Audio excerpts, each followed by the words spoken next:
Y bueno, una semana donde yo creo que hay un logro político. Me parece que siempre contamos las malas, ¿no? Y nos hacemos cargo de las malas. También hay que contar las buenas.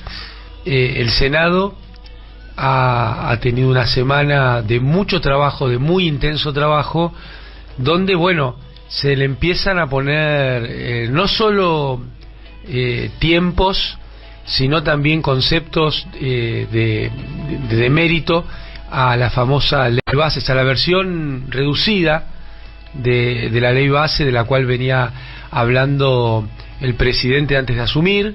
Bueno, sabemos que la primera versión naufragó en la Cámara de Diputados, y ahora pasó la Cámara de Diputados esta versión pequeña pero que incluye muchísimo daño. Ahora vamos a estar hablando de eso.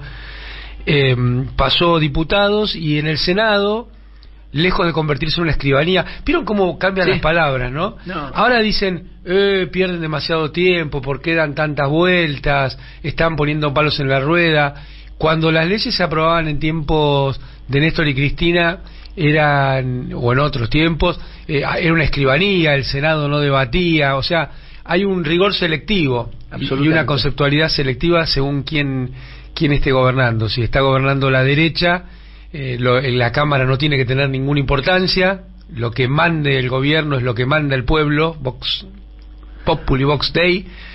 Y cuando está gobernando el campo nacional y popular, hay que frenar todo, hay que ver, está todo mal, hay que darle tiempo. La verdad es que las caras visibles tal vez han sido el senador Mayans, la senadora Di Tulio. Ha habido un gran trabajo, muy buen trabajo de ambos, de ambos, y imagino que del conjunto de senadores de Unión por la Patria, para plantear las cosas que hay que plantear, ¿no? Los principales ejes están mal. El RIGI está mal, o RIGI está mal. La cuestión de las leyes, los cambios laborales están mal. La cuestión de las privatizaciones está mal. Entonces, ¿por qué se va a hacer de escribanía a cosas que están mal? Y en ese sendero, bueno, hubo muchas exposiciones. Las exposiciones me parece que fueron bastante contundentes. Algunos intercambios, como el de Juliana Di Tulio con una de las personas que había ido a defender la impresentable ley, donde quedó en claro que no solo pretendían que el Senado sea una escribanía, sino que pretenden que la toma de tierras de los ricos no pase ni siquiera por una escribanía. No. Porque ahí está el otro, ¿no? Hay tomas y tomas. Me parece Titanes en el ring. Si hay la clase popular se hace de un terreno, son tomas violentas. Y acá lo que están haciendo es una ley para que las clases dominantes puedan hacer tomas pacíficas, pero tomas al fin. Y fíjense, ¿no? Otra vez la conceptualización distinta según el sujeto, no según el hecho, como pasa con la justicia penal en Argentina, ¿no? Que es una justicia no solo de autor, sino que lo que importa es quién es el sujeto. El mismo hecho para Pepín Rodríguez Simón está bien, para Milagro Sala está mal, y merece una condena penal. Y va todo caminando en ese sentido. Parece que ahora los libertarios se viajan, la inflación viaja tanto, bueno, las leyes viajan. En ese sentido. Ahora la otra cuestión es que está mal, es que lo que antes se llamaba superpoderes se llama facultades delegadas, que es algo mucho más, digamos, científico, adecuado y republicano. Los superpoderes que tenían Néstor, Cristina, Macri, Alberto Fernández eran un desastre para la República. Las facultades delegadas son una herramienta constitucional que el presidente Milei requiere para llevar adelante su proba tarea. Entonces, fíjense cómo nos van enroscando la víbora con el lenguaje. Pero el camino es el mismo, ¿no? Menem hablaba de cirugía mayor sin anestesia, en una alusión curiosa, porque hasta para sacarte un lunar te ponen anestesia hoy, ¿no? Es raro que se le quiera aplicar a las grandes poblaciones dolor sin anestesia, mientras Bulgeroni se queja de que vienen tiempos difíciles donde va a haber dolor. Suponemos que está hablando de los demás y no de él en términos económicos o financieros. Y en esto que ni siquiera es el mundo del revés, es Alicia en el País de las Maravillas internándose por una interpretación delirante del mundo económico, una interpretación del libro que es más ficciones que el ficciones de Borges, porque escuchaba hoy a la mañana un senador que decía, bueno, lo que pasa es que Unión por la Patria no entiende nada de economía, acá lo que hay que hacer es que el dinero que está dando vuelta y puede ir a Brasil, a Chile o África, venga a Argentina, y entonces a partir de ahí dijo los service, ya está claro que no vienen, no se van a producir más vehículos en Argentina, porque dijo los service de los vehículos se harán aquí, si hay que cambiar una chapa se cambia aquí. Bueno, primero que es mentira, segundo que está mostrando a las claras que pretenden una desindustrialización, que mostraron en todo ese como se dice, panegírico del gobierno de Menem que hizo el presidente Milei, donde terminamos con 25% de desempleo con esas políticas, ¿no? Y con la industria argentina desmantelada, destruida, o sea que está claro, están refrendando esas políticas.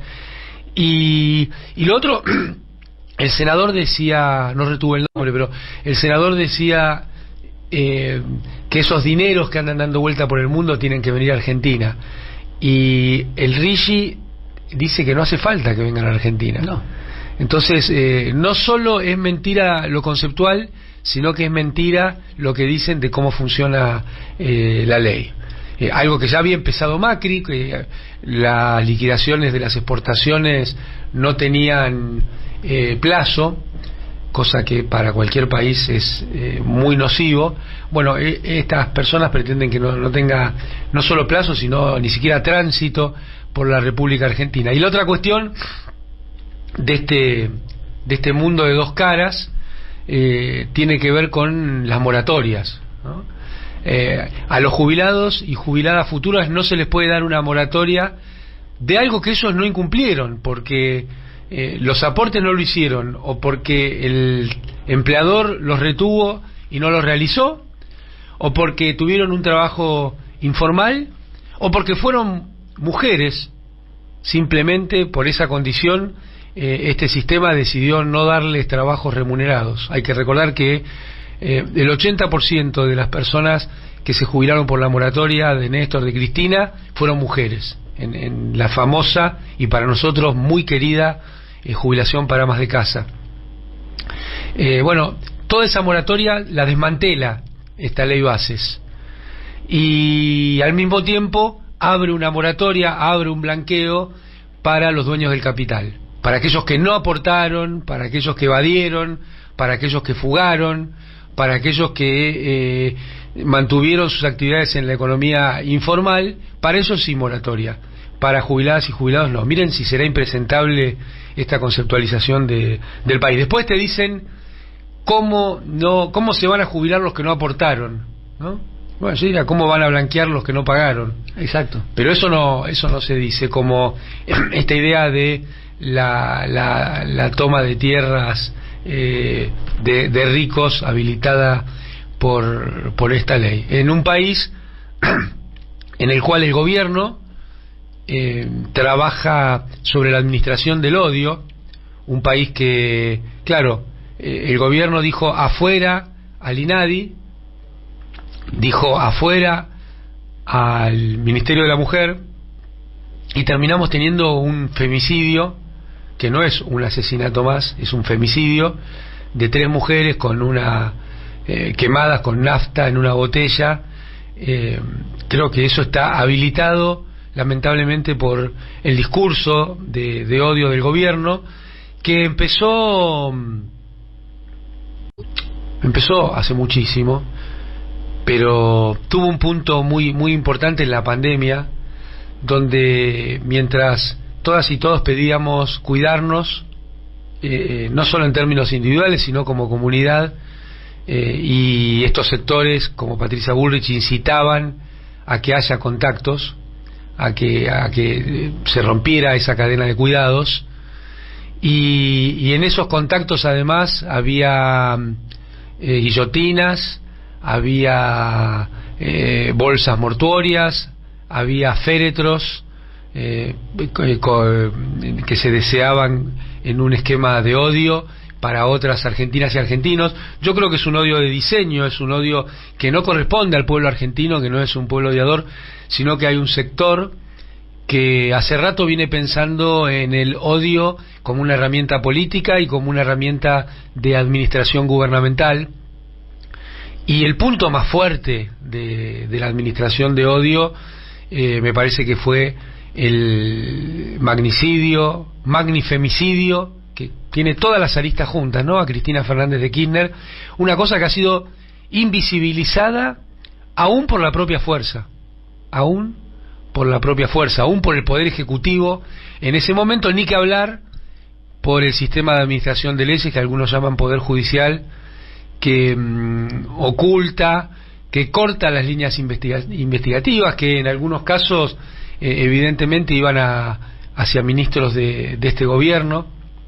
Entonces ahí tenés el odio de diseño con hechos concretos, que después todo esto es propalado por nuestros medios dominantes de difusión.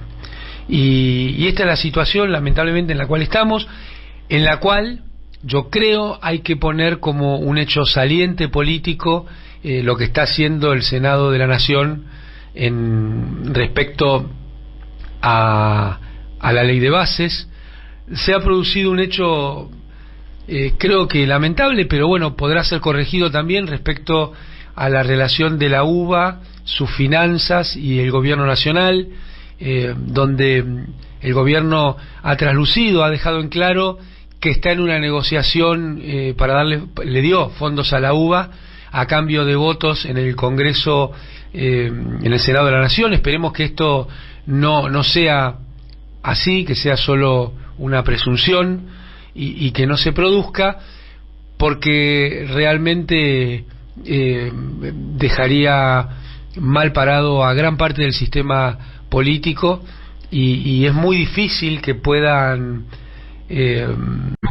fortalecer su posición frente a la población con semejante maniobra, ¿no?, donde por todos lados está mal.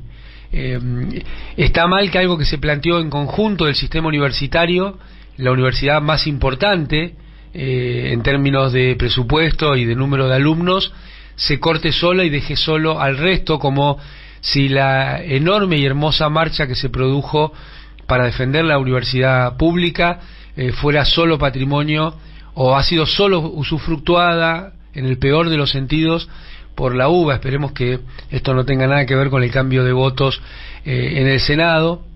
Está mal desde el punto de vista de tratar a los iguales como distintos, ¿no? Esto que el gobierno negocie uno a uno con todas las universidades, dejando sin sistema universitario a las provincias argentinas y a universidades que inclusive han estado incorporadas en el ranking de las mejores universidades del mundo, Córdoba, Rosario, pero también hay universidades, todas las universidades cumplen un rol importantísimo en su comunidad, ya sea en Mar del Plata o en cualquier otro lugar. Bueno, estas han sido abandonadas por el gobierno con su darwinismo, también no solo un darwinismo social, para mí fascista, sino también un darwinismo institucional que viene llevando adelante. En todo este marco, esperemos que con nombre y apellido las y los senadores que hablan de la importancia de la República, de la importancia de lo social, del centenario partido, estén a la altura de la situación. Yo me acuerdo que la UCR ni siquiera votó la recuperación de las AFJP, ni siquiera. O sea, fíjense, ¿no?, la UCR no votó la privatización de las AFJP y la criticó. No votó la recuperación del sistema público jubilatorio y también criticó ese momento. Es tiempo que la UCR, creo yo humildemente, sea propositivo y marque qué cree del país respecto de privatizaciones, respecto de las inequidades y desastres que va a ser el RIGI si se pone en marcha, qué piensa de los derechos laborales, de todas las cuestiones que están incluidas en la ley base. Es muy importante para la Argentina tener partidos políticos y figuras que representen esos partidos políticos consistentes, fuertes, con esas tradiciones y esa historia, ¿no? Pero yo ayer recordaba este tema de las AFJP y el radicalismo votando de un lado y del otro siempre es negativo, como el voto de Cobos, no positivo, no también positivo, claro. Es un eufemismo para decir negativo, realmente de muy baja calidad literaria, pero yo creo que hay que pensar que es posible reconstruir el sistema político en Argentina, y en ese sentido el radicalismo tiene un rol histórico, y esperemos que de futuro también en nuestro país.